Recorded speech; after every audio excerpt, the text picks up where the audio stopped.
That brings us to the epilogue, John 21, and the final appearances.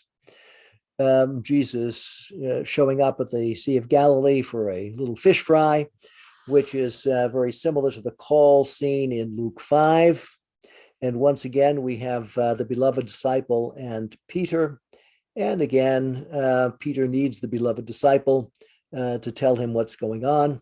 The leader of the post-resurrection church needs someone who's even closer to Jesus to teach him what it's all about. Is, I think, one of the things that the evangelist has been saying all the way along, a little bit of a critique of what is emerging as the hierarchical leadership of the church by the end of the first, beginning of the second century.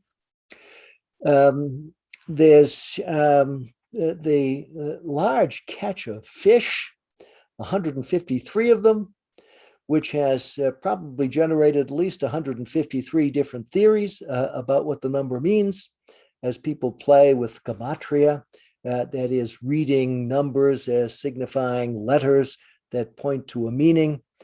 And maybe so, but if so, John is playing with us here. I don't think he has any specific thing that he wants us to infer from the 153. Just a lot of fish, like the 100 liters of nard that Nicodemus brings to the burial. Then one of the main elements of this chapter is the rehabilitation of Peter, where Jesus asks him 3 times, "Do you love me? Do you love me? Do you love me as a friend?" Using different words in Greek, agapao and phileo.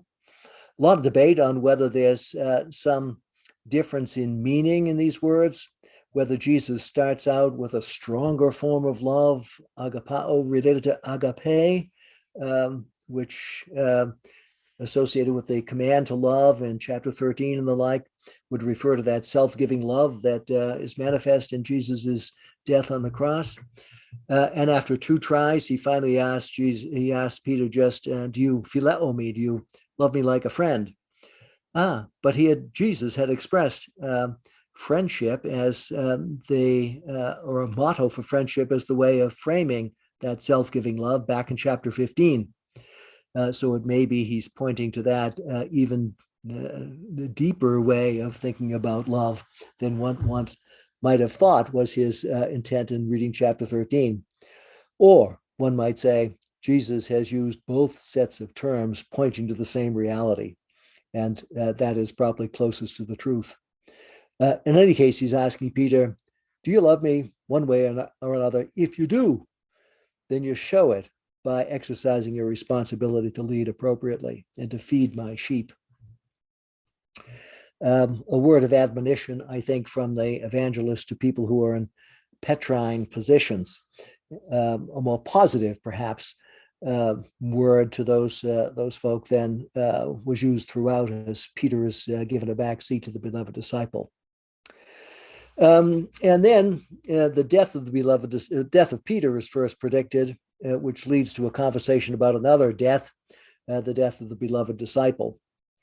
And here, I think what is going on is that there probably is some person in the background of the Johannine community who has served in some capacity as a witness to the teachings of Jesus, whether that person was the author of this gospel or not. Probably had some role in shaping its tradition. And it could well be that some people applied to that person the saying that is recorded in Mark 9:1, "There's some standing here who will not taste death until they see the kingdom of God coming in power," and understood that to mean that that person would be around until Jesus came again. If that person died, then people who held that belief about that saying are in kind of a quandary.